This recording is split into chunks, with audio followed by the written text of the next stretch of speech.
Hello, everyone, and welcome to Cinematic Schematic, the official podcast of the Cinematropolis.com, your home to thoughtful conversations on film. I'm your host, Caleb Masters, and today, it is that time of year again. We have made it to June, which, of course, if you live in Oklahoma City or the Southwest, or frankly, anywhere in the United States of America, that is a very important time frame. It is deadCenter Film Festival Week right around the corner.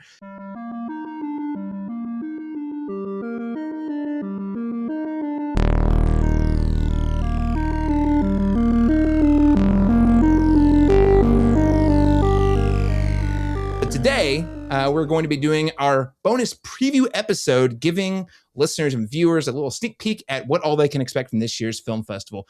Oklahoma's Oscar qualifying film festival, the biggest, in fact, will be running from Wednesday, June 10th to Sunday, June 14th, and passes are available today over at deadcenterfilm.org.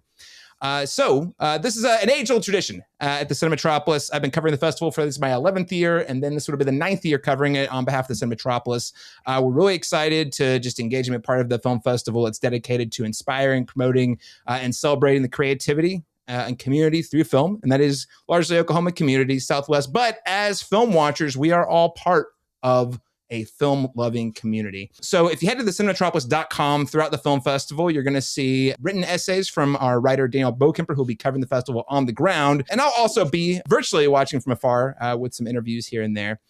Before we go any further, though, let's welcome today's very special guest. I am very excited to be joined by several members of the deadCenter programming team. First and foremost, though, I have to introduce him first because he has to bear with me every single episode of the show on the regular. He is the head of Pride Programming, my co-host, and also an award-winning Oklahoma filmmaker, Laron Chapman. Laron, welcome back. Great to be here. It feels weird that it's here. The deadCenter is imminent. It's within reach. So, which brings about a little bit of anxiety, but also a little excitement. So. This is an exciting time of the year. I feel like we talk about it ad nauseum all year, and then now we get to just kind of celebrate the fruit of the labor here. So very excited to talk about what we got in store for people and hope people come out and enjoy the festival. Yeah, very eager to check it out. Listeners, viewers, you might not know, Laron and this team here are working year-round trying to prep this festival so that you have a whole assortment of amazing films to watch. So Laron's downplaying it. So much work behind the scenes that we're not talking about on the show. Also very excited to be rejoined by, she's a shorts programmer over at deadCenter, recurring guest host on this program, Paris Burris. Paris, welcome back. Hi, I'm so excited to be back on the pod talking about deadCenter. It's something I also agree with Laron said. You work so hard all year round, and now we finally just get to celebrate and have fun and enjoy what we've been working towards. So really exciting. Maybe I should ask this question. Paris, what's your go-to drink during the festival? It doesn't have to be alcohol. I didn't say alcoholic. It could be non-alcoholic. You know, just throw it in there. You know. No, the new tradition. Malort, though that does have a fondness amongst the deadCenter programmers. Water. I'm gonna have to be real boring and say water because it's in the deadCenter of June in Oklahoma, and it's usually 100 degrees, and I am so hot, and so I'm just always trying to stay hydrated. That is the correct answer. Paris, always great to have you on the show. And hey, we have a new face on the program for this year's preview episode. She's another one of the shorts programmers, though she's been a part of the deadCenter team for quite a while, doing a lot of things behind the scenes. Julia Witcher. Julia, welcome to the show. Hi, thank you for having me. It's good to make my debut. This is technically my third year programming with deadCenter. Second as a full-fledged, fully out of the womb programmer. They kind of started me with baby wings first. And so it's good to be here. And I will be drinking Malort the entire time. Yeah. She's pretending it's water. Caleb. Yes, Julia introduced the programming team to Malort. We had I don't think most of us knew even what it was. There's a nice spot downtown, R&J's, and she basically had everyone, imbibe And we took it, and we couldn't for the life of us understand why anyone would drink this. But now it's a tradition for us to do it, whenever we're there together as a team. We'll probably do that in tradition this year, right after Dead Center, Post once everything's festival. over. Post festival, yes, not during, Save the special moments for the post festival. I don't actually know what that drink is either, so it's okay. Don't feel out of the Save club. yourself. You don't need to. Save yourself. That's okay. Well, mystery drink. It shall remain a question. Last, certainly not least, really excited to be rejoined by senior features programmer Kevin Ely. Kevin, welcome back to the show. How are you? Good. It's been a bit. It's been too long. Yeah. I think I caught you at a separate con like a week before we started telling people we were That's moving. right. And I was like, I really want to tell Kevin because I'm not sure when I'm going to see him before I move. But I also was like sworn in blood oath to with my wife to not tell 99% of humans. So that's right. I felt found bad out right after, and I was like, "Guy, you didn't tell. You didn't mention it." What a jerk! Yeah. Oh man. Irish goodbye. Well, not Irish goodbye. Irish hello. We're here on the podcast. Always a pleasure to see you. And I know you are hard at work on the very exciting bumper that'll play in front of all the films of the festival. So eager to see how that turns out. Thanks for going up for air for a podcast. Yeah, it's a welcome. It's a welcome break. Well, guys, Dead Center's right around the corner. Laron, I'm going to throw it to you first. Just ask the big question. Where is Dead Center going to be located? Folks who aren't familiar with Dead Center, maybe they're like, it's in Oklahoma City. Where in Oklahoma City? It's pretty big. Slow down here. I would say it's in the Oklahoma City metro, in and around downtown Oklahoma City, Bricktown. This is including the Oklahoma Contemporary, which will be our main hub where people can get their passes and merch, and that's where some of the panels and the awards ceremony is going to be taking place, as well as some screenings. Also, the Harkins Theater, which will be screening most of the films that we have throughout the festival. And then we have some neighboring venues like the First American Museum, the Oklahoma Film Exchange, and Rodeo Cinema, as well as some venues that will be playing the program that we have. I think we have just about 200 films, collectively between shorts and features. So they'll be in and around and dispersed among those different places. And of course, we'll have parties and different things in neighboring bars and hubs and pubs like that around the area as well. I think it's really cool. One thing I love that you guys do, it's in and around downtown. There's a really vast array of theater types, right? Maybe give it like the Harkins Theater down to that was like sort of the hub, but you also have the Oklahoma Museum of Art, which is sort of like the kind of more classy, high-end theater, and then Rodeo Cinema. Is OFX on the roster this year? Is that OFX is a Film Exchange? Yeah, I mean, so you've got micro cinemas, you've got the kind of local indie cinema. Yeah, you guys do an amazing job at just incorporating the number of venues that have in the city. So if you want a little sampling of what it's like to watch a film in Oklahoma, Dead Center is a great place to check it out.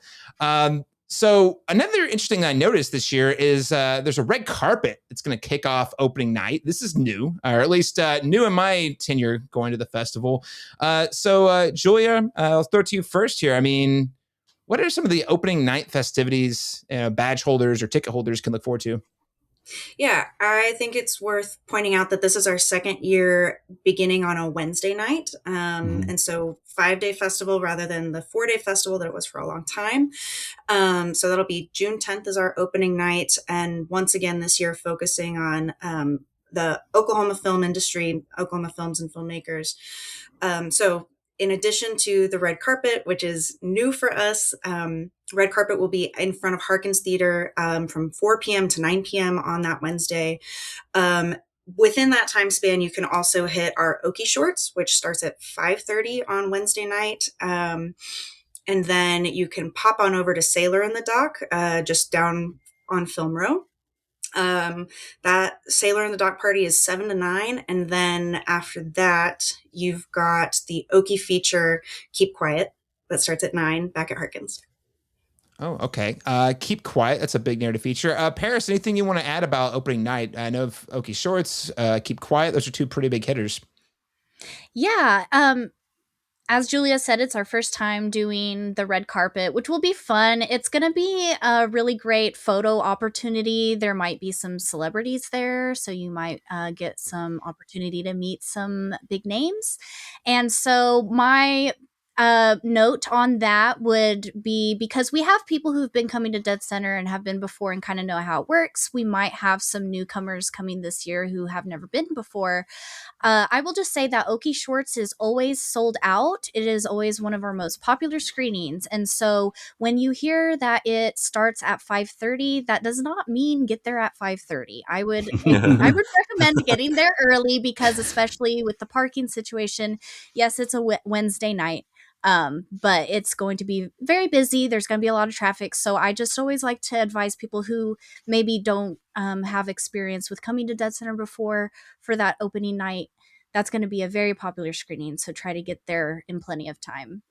It's also the only 2 screenings that night, the Okie Shorts and that film. So it's the only film that'll be happening.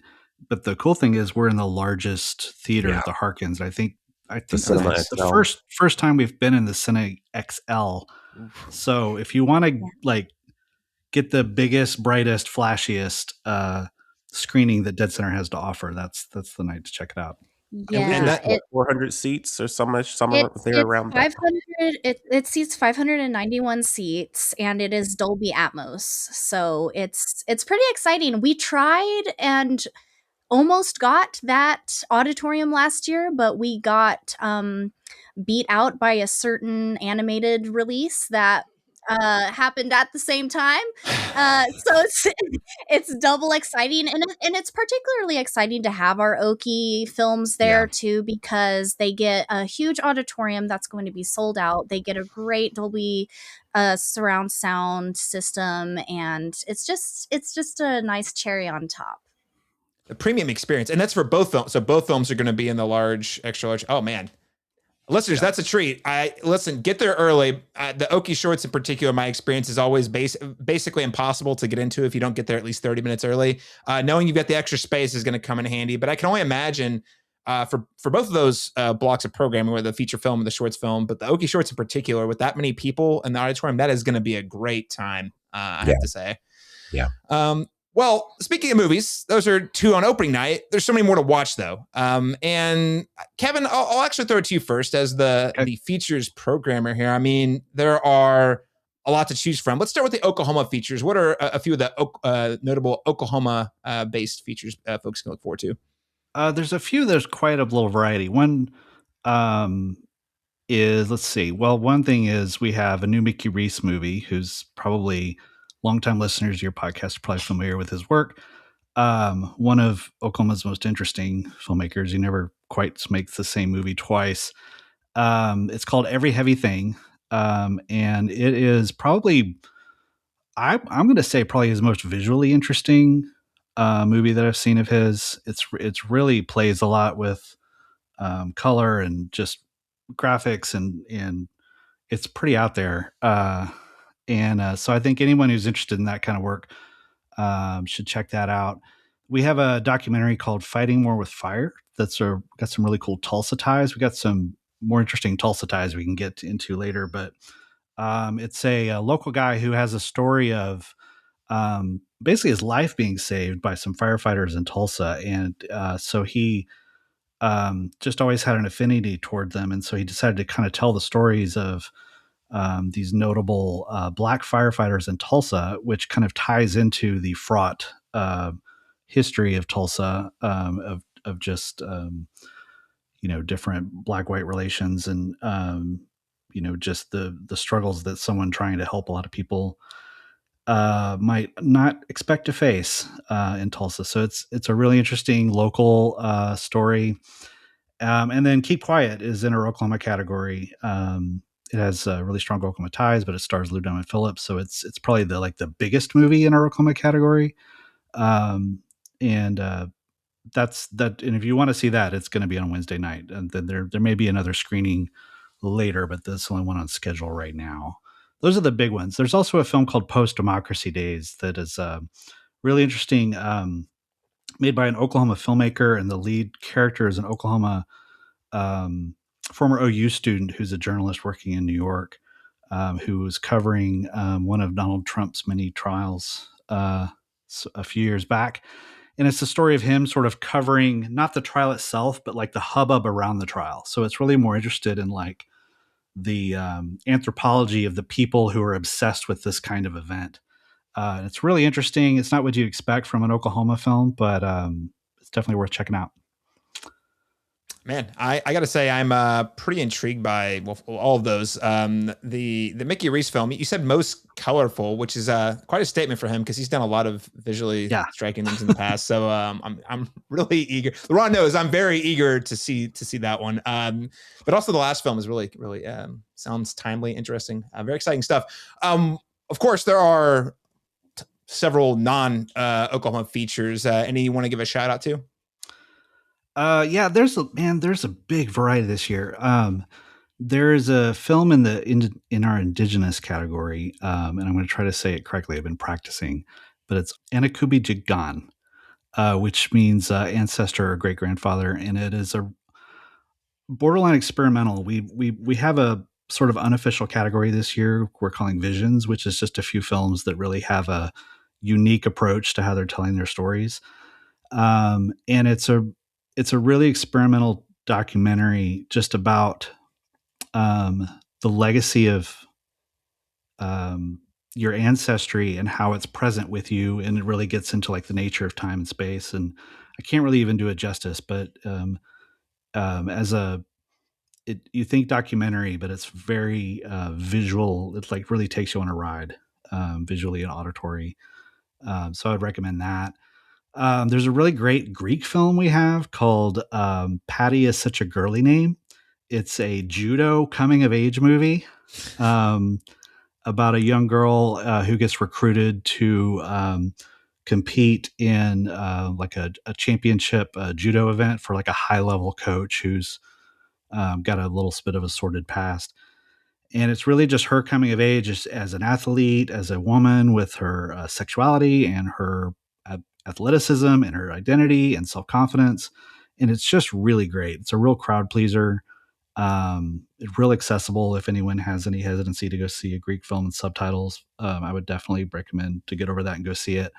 I mean, how many, you said, I like how you put, just casual, like it's a judo coming of age movie because those are a dime a dozen. We have so many movies of coming of age movies with judo. Yeah, it's like random genre generator brought it up. But it's really great. It's really well shot. The judo scenes are really good.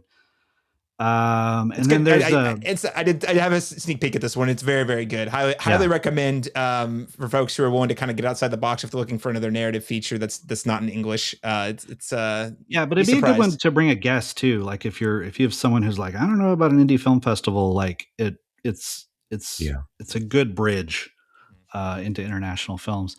And then we have a film that Laron might want to add to talking about. It's a documentary we have called What Will I Become? That is just a beautiful documentary about the struggles that especially the focus is on young trans men and the high rate of suicides that they have and what leads to those. And they focus on some particular stories that have uses a lot of like social media, like people who've been capturing their own lives during that. And it's just treated so well. And the directors are there. One of the directors, Lexi Bean, will be here with the film, and we're working with some local organizations to have some conversations around the film. So I think this can be a really meaningful, like incredible screening. It's a very moving one for sure. And it's kind of following two people who have kind of dealt with similar suicide ideology, and it's very moving to kind of look at just the cerebral experience that people have that are in that having that kind of experience in a way that I don't think a lot of films really have, in that way, especially not in a documentary, format, so this was, I found it very, very, very moving and insightful. So yeah, and it's told in a very poetic way, so it's not anyone who's worried about like, obviously it's heavy subject matter, but I wouldn't, it judge for yourself if it's going to be triggering to anybody. But the way they handle it is not something I think people will come out feeling uplifted and inspired more than, man, that was really it's very hard. hopeful. Yeah. And then a really special one we have, it's out of competition, but really lucky to have it. It's a film that we saw at Sundance called Take Me Home by the director Liz Sargent. And it's the feature version of a short that we had in, I think, either 22 or 23. And I believe it won an award, didn't it? It won It was our special jury short. And so it was really, anytime we have a short, I kind of joke that we're a shorts festival that shows features too. And so it's really cool to have a short that does really well, and then we're able to bring the feature version back and see it like in its full flowering. And it's a really incredible personal film. The director cast her sister in the film, and it really centers on her as a character and a performer. And it's about her growing up with special needs and kind of coming of age as a young adult, as the parents who adopted her are no longer really able to take care of her, and sort of focusing on this thing of like when kids have special needs and they're growing up and then they sort of fall out of the system,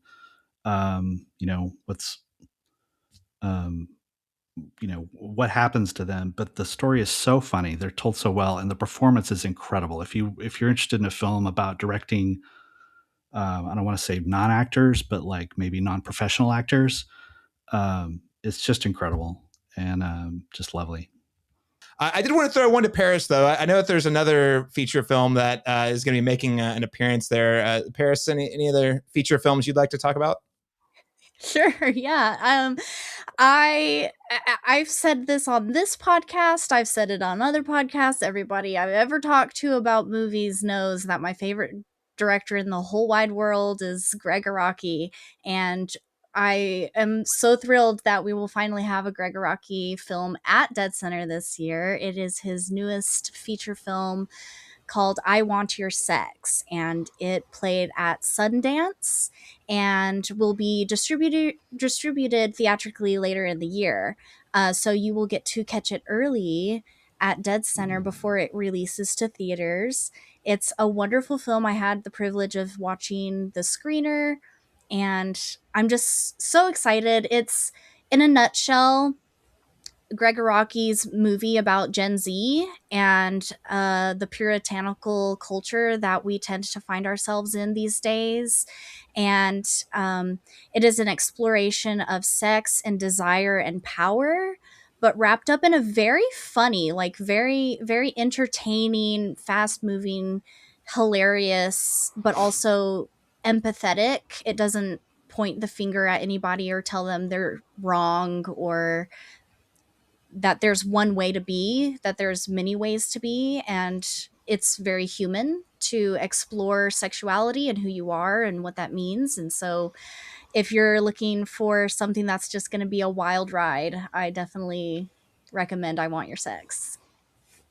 Check and it hats out. off to Paris, because we got this movie pretty much by sheer force of will of her just refusing to not have this movie for like years since pretty much we heard it was happening. Yeah. Great job, Paris. You did it. You caught the white whale. And viewers, listeners, you should reap the benefits of her catching the white whale by going and seeing the movie. And it's only playing, is it a one-time screener, right? One time. It and I plays believe it's once. Saturday night? Saturday at 9:00 at Harkins. Yep. That's correct. Yeah, Saturday, 9:00, Harkins Theater. Oh, good stuff. I really, really hate that I'm missing being there for that one. I'm sure that'll be quite a crowd to watch the film with as well. On the note of that film only playing one time, though, I know there's probably a handful of other sort of special screenings. Yeah, there's two notable ones I want to make sure people miss besides that. Number one, Keep Quiet is mainly planned to be that one screening on Wednesday night, and then I Want Your Sex. Also, we have if you're, again, in our little visions category, if you're into expanding your consciousness and open to what movies are, we have a film called We Put the World to Sleep. That is pretty wild, but also really small. And it's really an interesting film it's really just about ideas. It's not, the way that it's told is it takes you on like a mental journey as much as like a cinematic one. And then something that's like total opposite end of the spectrum is on, I didn't write down the times. I'll have to double check it. I believe it's Sunday. we are having the 100th anniversary screening of The General by Buster Keaton. So it's a new restoration of it. Our director of programming, Sunrise, claimed that one, marked it down.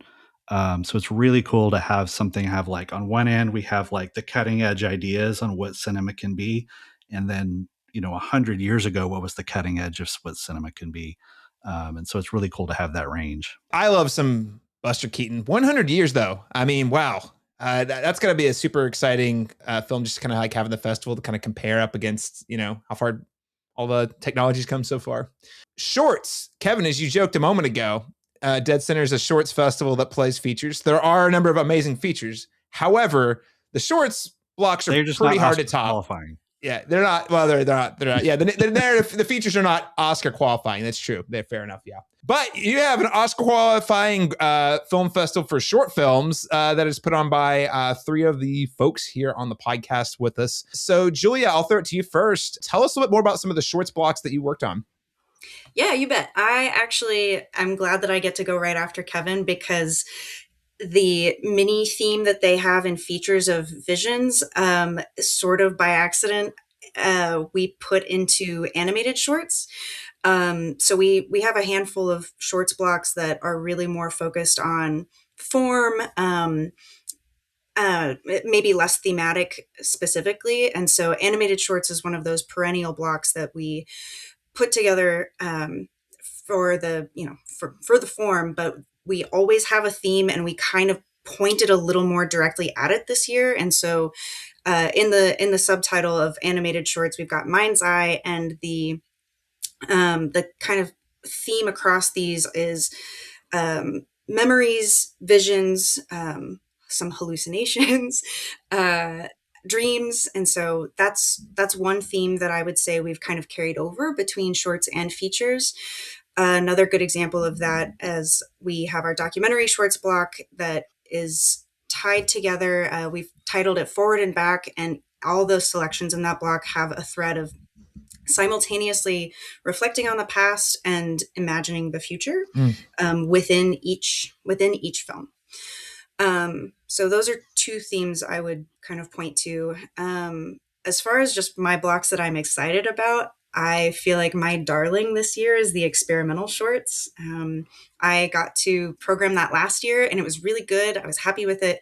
But the way that the films have come together in experimental shorts this year, I feel like is particularly good. I don't feel that there's much that, there's a lot of humor, there's a lot of irreverence, but there's a lot of beauty in it at the same time. And that beauty, I feel like, is kind of bookended by these sort of zanier experimental shorts.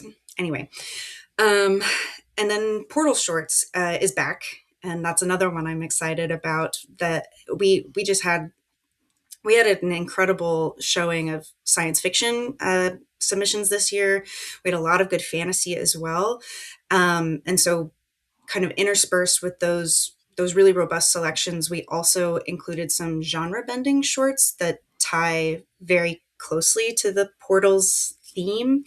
And so I'm excited for people to catch that one as well. Man, a lot of stuff I'm really into. Love sci-fi.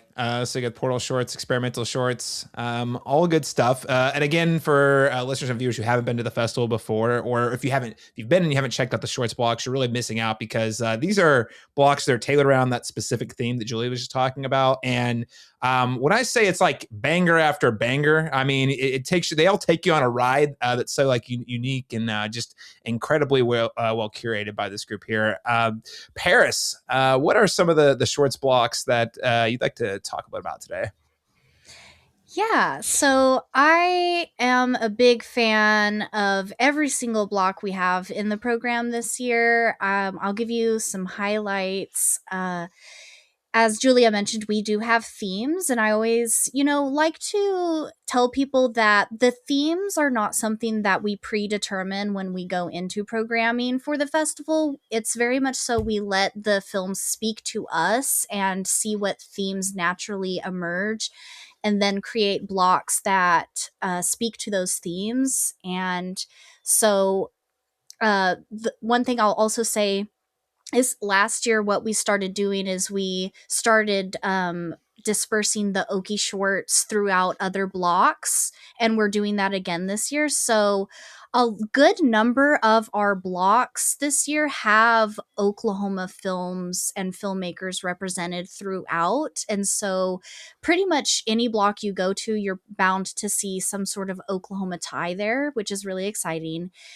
But I'm always excited for the blocks that we do pretty much every year, which is Love, Sex, and Death, comedy.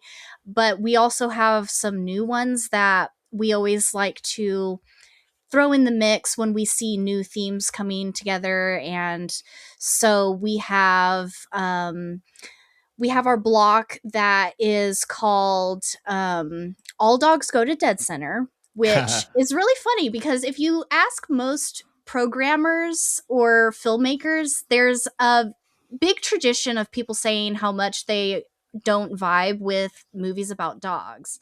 And it's so funny because I think a lot of people enjoy movies about dogs. But the fun thing about this, we've never, at least since I've been at deadCenter for the past 5 years, we've never done a dog themed short film block. And it's not just because they're dogs. There are actually other threads throughout the films that tie them together outside of it just being about dogs. And so that's something that when you watch the block, you'll see those threads and you'll be like, oh, wow, that's interesting. It's not just tied together by dogs, but it's tied together by other things. And I don't want to give it away too much, but I think that's what is particularly fun about that block.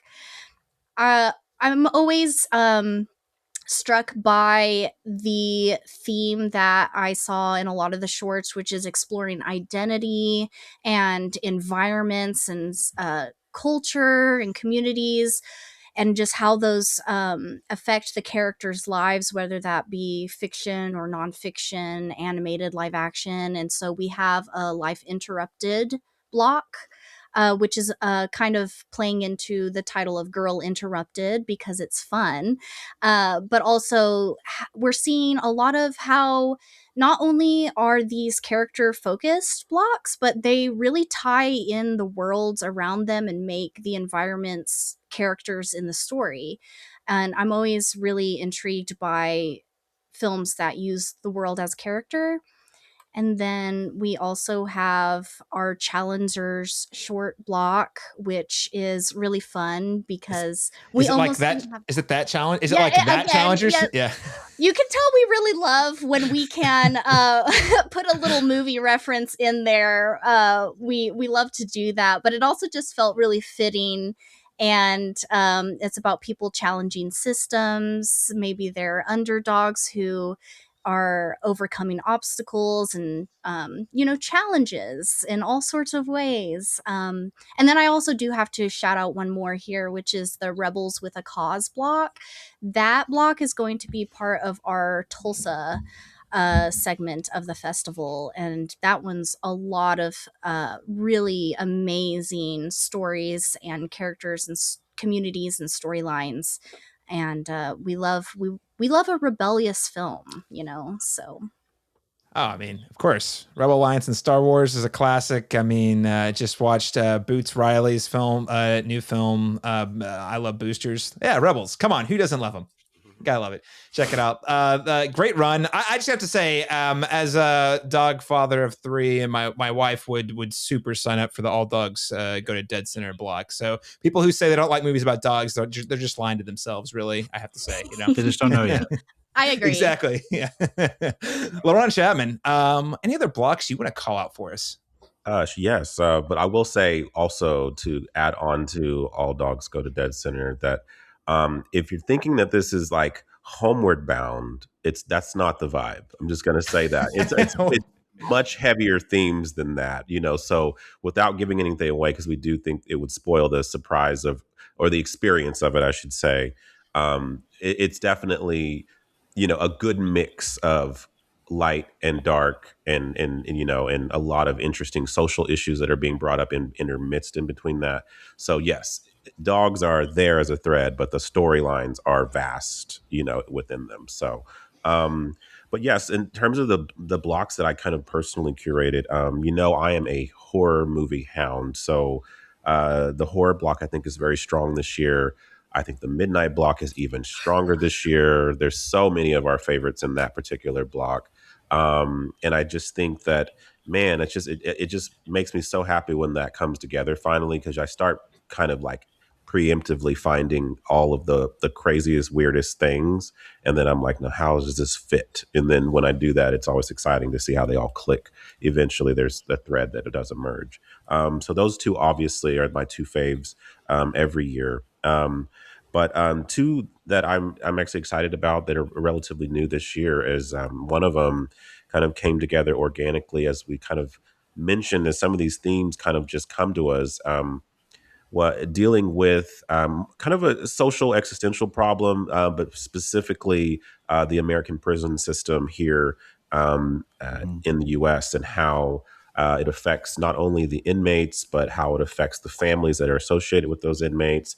Kind of the way that these systems are broken and have been for a very long time, and disproportionately affect some groups versus others, but also more than anything, because we kind of saw this as kind of a theme last year, with what was it, the Alabama Solution documentary that was nominated, and I think it was the year prior was the film Sing Sing, so just dealing with that element, but also finding a way to empathize and humanize the people that are incarcerated, and showing that they're very complex human beings that have many different nuances that I don't think always gets shed a light on. We normally kind of just discard them as pariahs in society, but they're all obviously very human, and the movies really honor and respect that. So this is called the Redemption Shorts.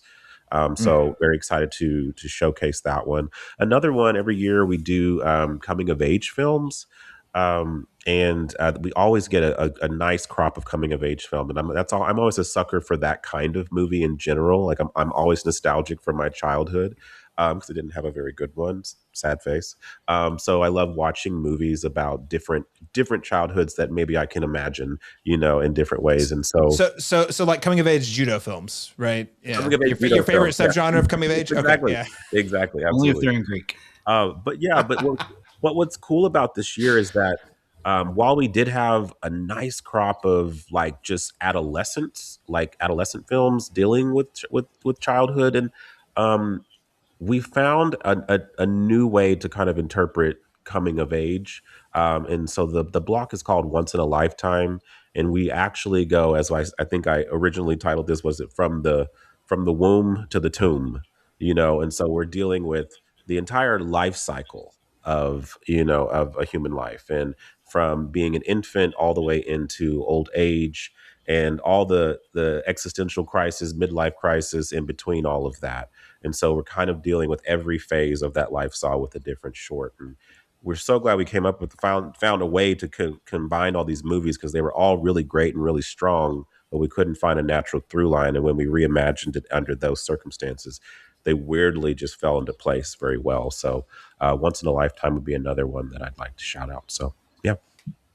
And every flavor, you Every guys flavor. have every flavor. You got sci-fi, you got experimental, you got coming of age, you got redemption, you got rebels without causes. I mean, listen, guys, deadCenter shorts, they have you covered. You've got dog content. Come on, dog short films. Let's go.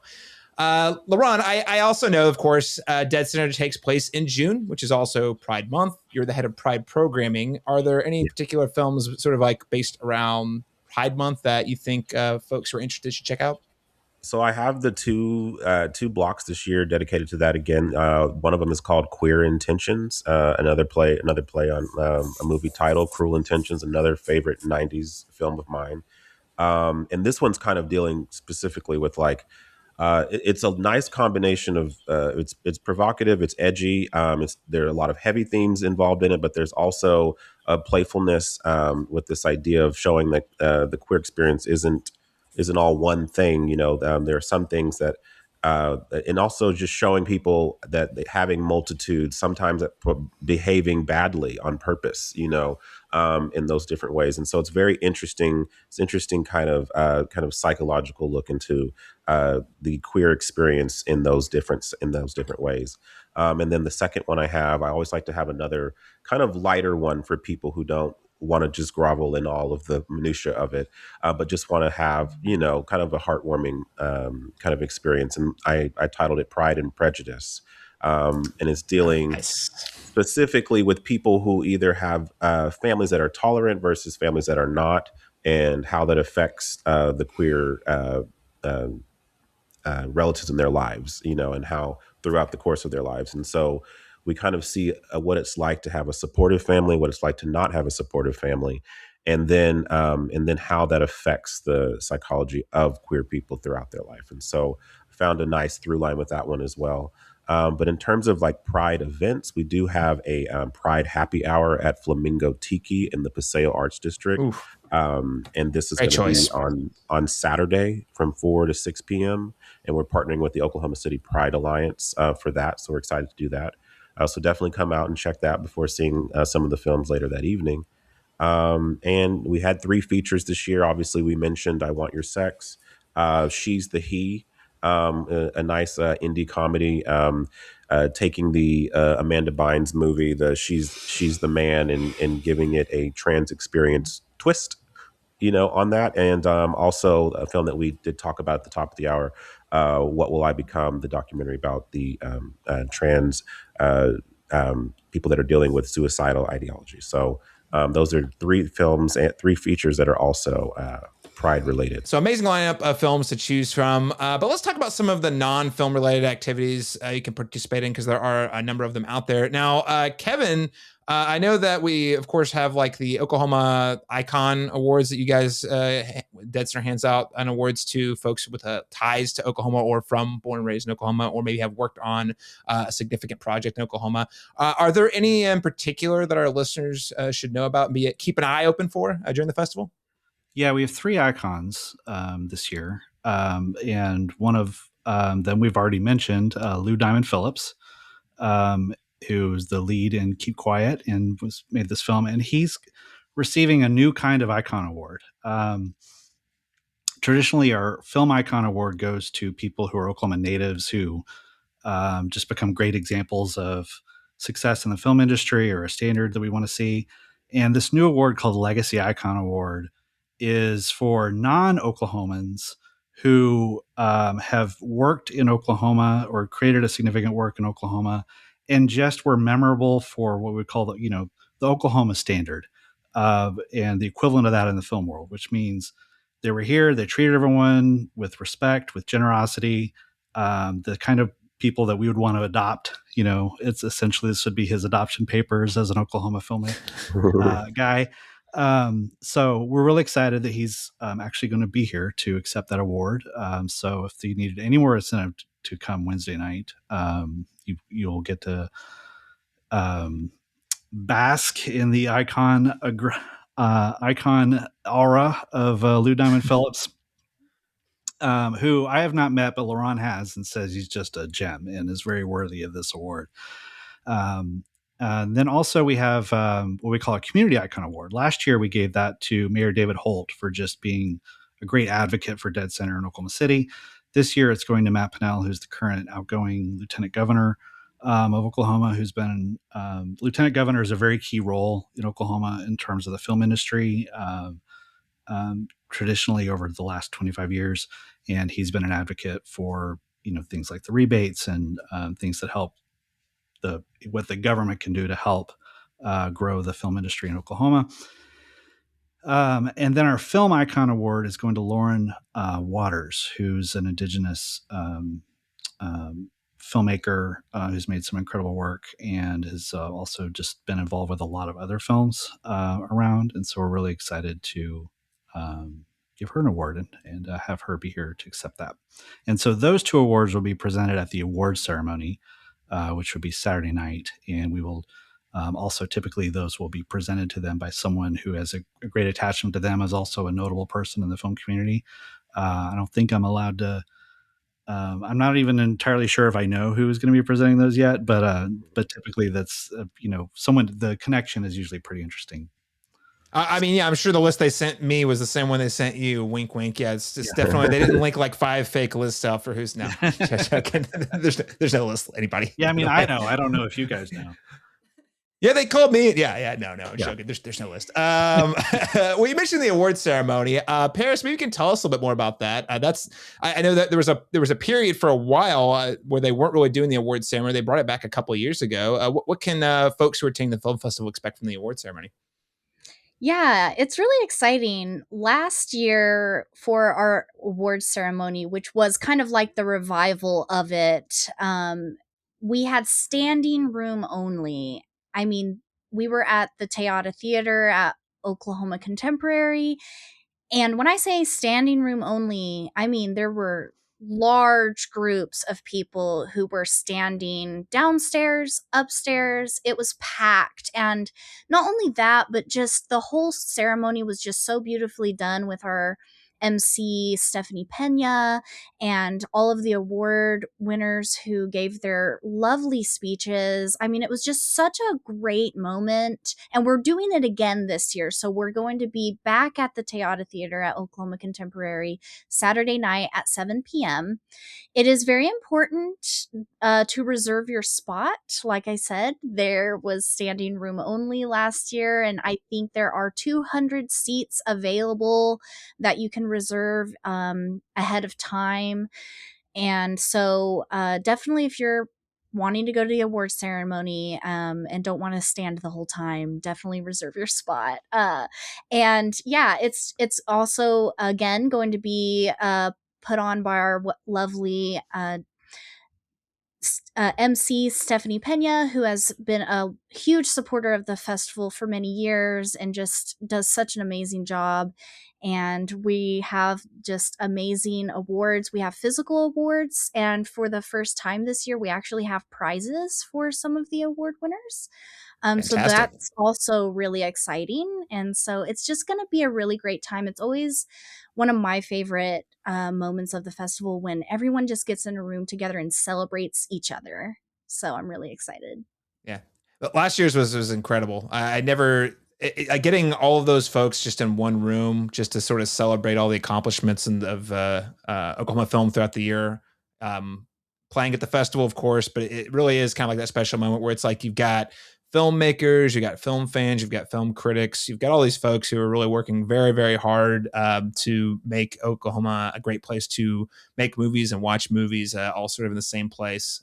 So listeners, if you want to meet people who are working, A, they're all over the festival, but B, that's a great, extra great place to go if you want to just kind of see the who's who, what's what at the festival this year. So that's the award ceremony at 7 p.m. on Saturday.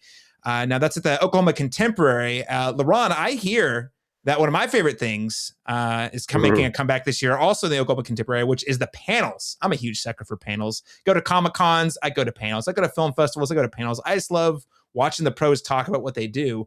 So what can you tell us about the panels that'll be at deadCenter this year?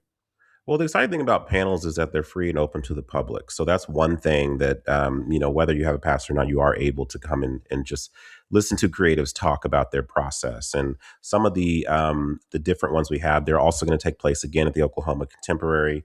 One of them that I'm excited about is Intimacy in Cinema.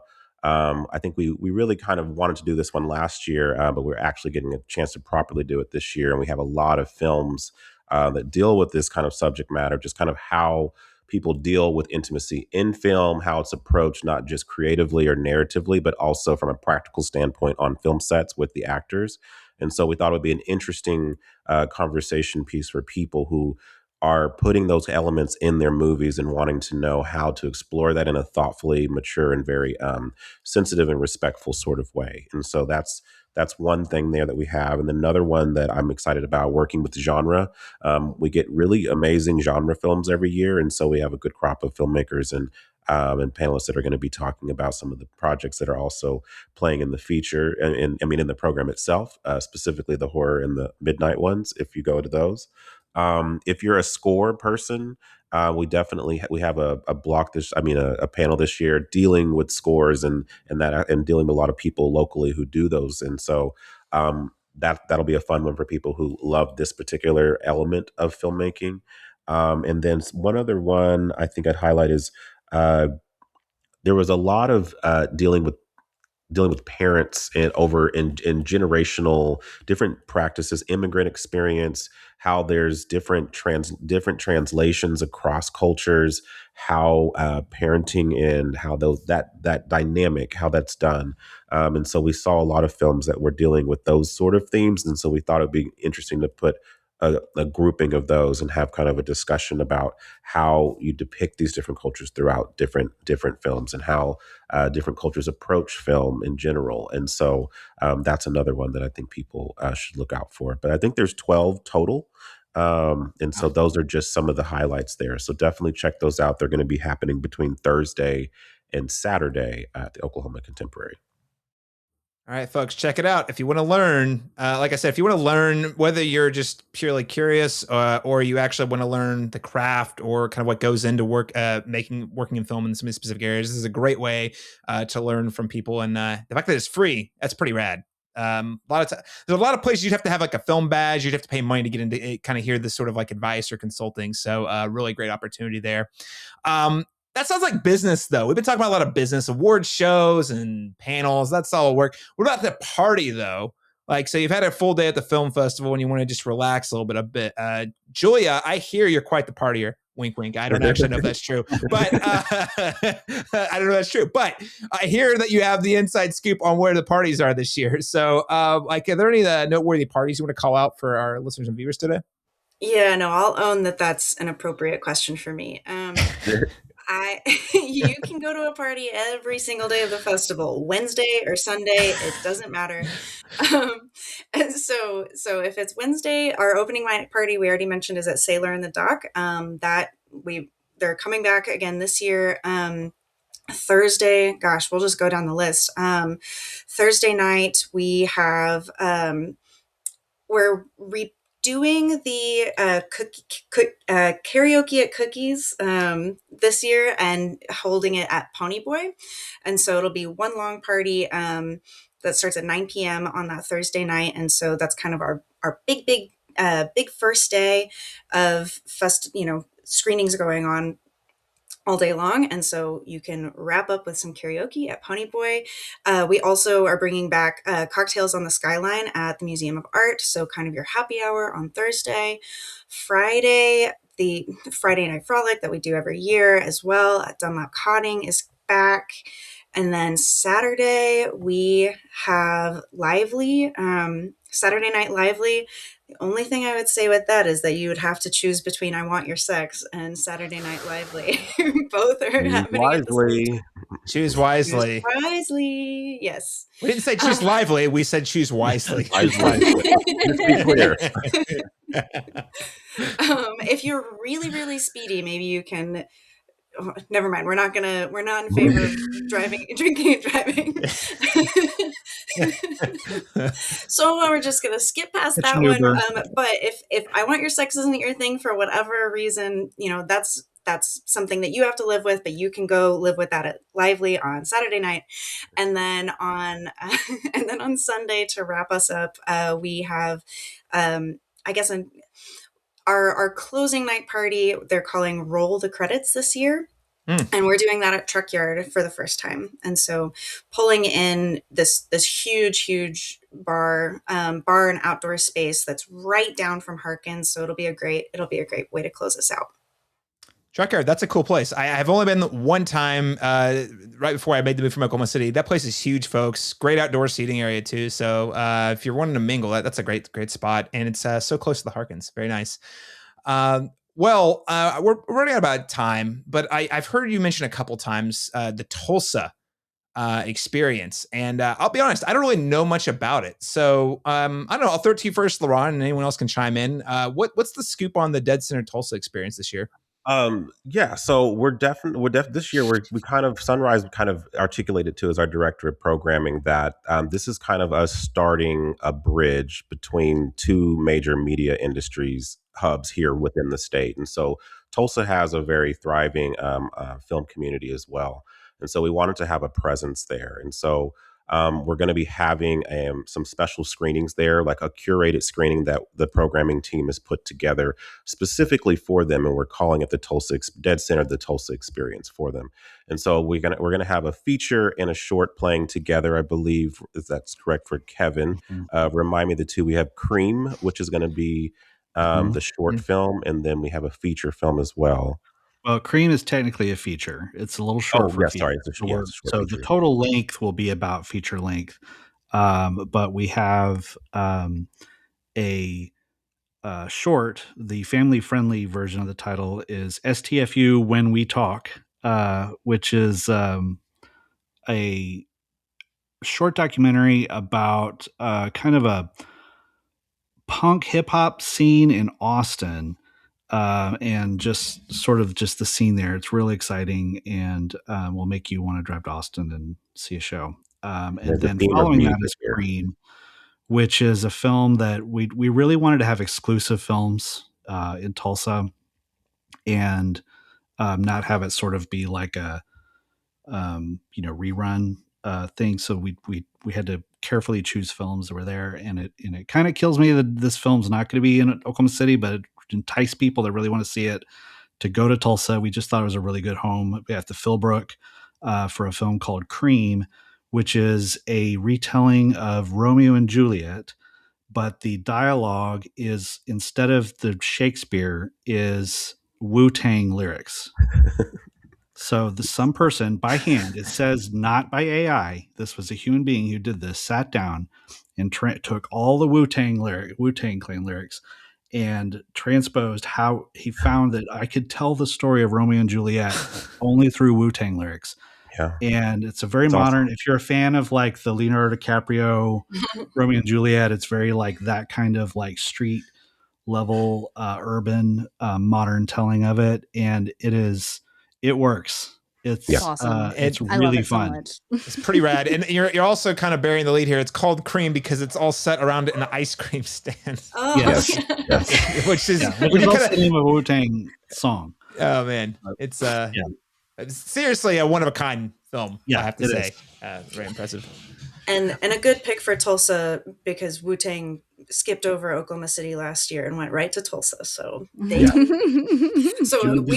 went to Tulsa for Wu-Tang. We'll also go to Tulsa for Wu-Tang this year. Absolutely. And then I think we also have a shorts block that we've curated as well. And these are all exclusives that did not play at deadCenter proper here in Oklahoma City. And this was a curated block by the programming team. And remind me of the title, Paris. Rebels with a Cause. Rebels with a Cause. Yes, we mentioned it earlier in the block, and it's a lot of stories, kind of dealing with, again, underdogs, but also people fighting against systems, and it's very inspiring, very hopeful, and definitely something that I think will be like a rousing time for our Tulsans out there. So for Tulsans who always say they can't make it out to Oklahoma City to deadCenter, and I've had this happen sometimes, we're coming to you. So there's no excuses. You better be there. So there's also another feature at Circle. That Circle actually is going to have kind of an all-day thing on the 27th. They'll have I think donuts at the first beginning of the day, and then they'll have the shorts block, and then we're going to have a film called School for Defectors, which is directed by Jeremy Workman, who he's had multiple times at deadCenter. His last film at deadCenter was Secret Mall Apartment, which became a big streaming hit and things like that. So this is his latest film. It's very different. It's about a school in, I believe Seoul, but in South Korea, that specializes in children who have escaped North Korea. And so it helps kids who were raised in the only experience they have is in North Korea kind of learn how to be South Korean citizens and assimilate and what they face, like prejudice and things like that. It's a little different than the things that he does, but he's really proud of it, and we're proud to have it. Yeah. That's a super compelling story. I got to check that one out. I'm excited for Tulsa. Because I know there is the OKC Tulsa. There's connection. There's some overlap, but a lot of times folks from Tulsa don't go to OKC and vice versa for these sorts of events. So super excited that you guys are expanding. Yeah, there we go. As we wrap up, just wanted to ask each one of you. Your friend, let's say I have a friend. They come and they say, "Why should I go to deadCenter?" What do you tell them? Because you're going to get something you've never seen before. That is our goal every single year. Like, what stories are you not seeing anywhere else? I've never seen anything like this thing. Let's be the first people to present that. And I think that we are trying to be generators of culture here in Oklahoma. So the people who have kind of misconceptions about the state of Oklahoma, especially if you just watch the news and you're in a different state, we got cool shit here too. And I think that that's part of what we're really proud to kind of bring to the masses every year. So not only is it great for Oklahomans and people who, maybe they're, here and they have no idea what it is, but I mean, it's also being part of something that's growing beyond Oklahoma. It's being part of a national and international conversation. It's for everyone. Everybody is welcome. If you're a movie fan, if you're not a movie fan, if you're a partier, if you're not a partier, if you're, there's a space for everybody here, and there's a good time to be had. I would dare you to, if you've never been to deadCenter and you go, tell me you had a bad time. Like, I don't think it's possible. It's something that we all look forward to every year. There's just nothing like it that happens here in the state. I mean, we have other festivals, we have other, big things that go on, but this is 5 days straight of a celebration of artistry, culture. It's fun, it's engaging, you're going to learn, you're going to experience emotions, meet people.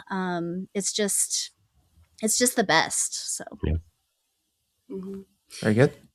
You kind of touched on this earlier, Caleb, but I actually think that a good reason to come to deadCenter, even if you're not a movie person, even if you, and especially maybe if you don't want to be out in the heat of summer, looking at visiting all of the different kinds of theater spaces and museum spaces in Oklahoma City, and the different restaurants and bars and just event places that join with us to put on this great thing are all very different from each other, in addition to hosting very different kinds of screenings and very different kinds of events. And yeah, I mean, you kind of get to collect your baseball cards of the city when you do deadCenter. Yeah. Yeah. And it, that hits the nail on the head. And the mission statement of deadCenter ends with celebrating creativity and community through film. And so it's about the work, and the amazing stuff like that we're able to show. That's, like you said, the classic from the roots of cinema to the cutting edge now. But it's also equally about community.